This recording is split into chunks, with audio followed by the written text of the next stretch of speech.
नवरात्रि पर्व के अष्टमी को लगा दिव्य दरबार, उमड़ी श्रद्धालुओं की भीड़। प्रयागराज जसरा ब्लॉक के शिवपुरी कॉलोनी में नवरात्रि के पर्व पर मां भगवती का दिव्य दरबार लगा। कई राज्यों व शहर से श्रद्धालु पहुंचे। इस दिव्य दरबार में मानता है कि सभी की मनोकामना पूर्ण होती है। ईश्वर दिन छेदीलाल इंटर कॉलेज के बगल शिवपुरी कॉलोनी में विगत वर्षों की भांति इस वर्ष भी नवरात्रि के पर्व पर दिव्य दरबार लगाकर पंडित जयशंकर मिश्रा जी महाराज ने जानकारी देते हुए बताया कि यहाँ सिर्फ साधना की जाती है। यह सिर्फ एक धार्मिक कार्यक्रम है जहाँ पर भक्तों को नवरात्रि के पर्व पर माँ का आशीर्वाद प्राप्त होता है। यहाँ पर भक्त लोगों का हृदय जागृत व आशीर्वाद प्राप्त होता है। दिव्य दरबार में जयशंकर मिश्रा महाराज जी के द्वारा सभी भक्तों को मंत्रोच्चार के द्वारा कष्ट दूर करने के लिए उपाय भी बताया जाता है। यहाँ पर एक श्रद्धालु को पंडित जयशंकर मिश्र महाराज जी अपने अद्भुत शक्तियों से सभी भक्तों का कल्याण करते हैं। दिव्य दरबार में आध्यात्मिक मार्ग पर चलने का मार्ग प्रशस्त करते हैं। इस दिव्य दरबार में कई राज्य और प्रदेश से श्रद्धालु आते हैं जो भी अपने कष्ट को साझा करते हैं तो महाराज जी के द्वारा समाधान भी शीघ्रतापूर्वक किया जाता है।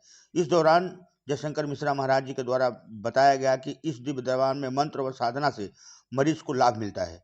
जैसे मंत्र व साधना से मानसिक शक्ति, शरीर में अत्याध्यात्मिक ऊर्जा विकास में मदद मिलती है जो लोगों के रोगों से लड़ने के लिए क्षमता बढ़ाती है।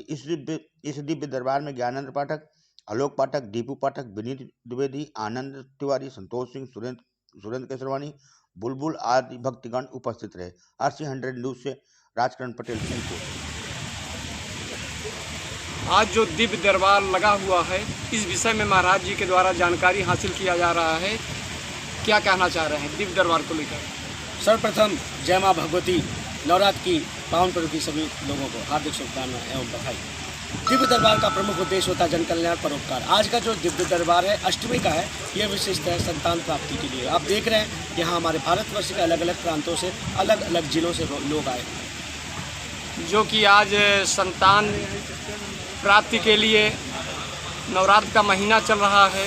काफ़ी दूर से लोग आ रहे हैं और जैसा कि लोगों के द्वारा बताया जा रहा है कि यहाँ पे सब निःशुल्क सेवा चल रही है। इसका मेन उद्देश्य क्या है? देखिए, हमारा जो भी दरबार लगता है, जहाँ जहाँ भी हमारा दरबार लगा है, निःशुल्क सेवा ही रही है। शुरू से ही निःशुल्क सेवा थी। इसलिए कि बहुत ऐसे लोग हैं जो अगर पैसा लेके अगर आप कोई भी दैवीय कार्य करते हैं तो वह कार्य क्लियर नहीं होता है, उस कार्य में आप सफलता नहीं प्राप्त कर सकते, इसलिए निःशुल्क होता है।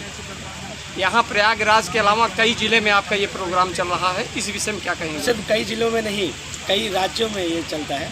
जिले में प्रयागराज, बनारस, कानपुर, भदोही, जौनपुर एवं अलग अलग, और प्रांत का अगर कहें तो महाराष्ट्र, गुजरात, तेलंगाना, बेंगलोर से लेकर अलग अलग राज्यों में चलता है। प्रमुख उद्देश्य सिर्फ जन कल्याण एवं परोपकार का है। माँ भगवती पे आराधना करते हैं, इनके लिए अर्जी लगा देते हैं और वह अर्जी स्वीकार हो जाती है और आपका कार्य हो जाता है। इस मौके पर आप भक्तों को अपने क्या संदेश देना चाह रहे हैं? भक्तों को सिर्फ यही संदेश देना चाहते हैं कि माता और पिता, बार बार यही संदेश दे रहे हैं, माता और पिता यही भगवान है। भगवान को किसी ने देखा नहीं है।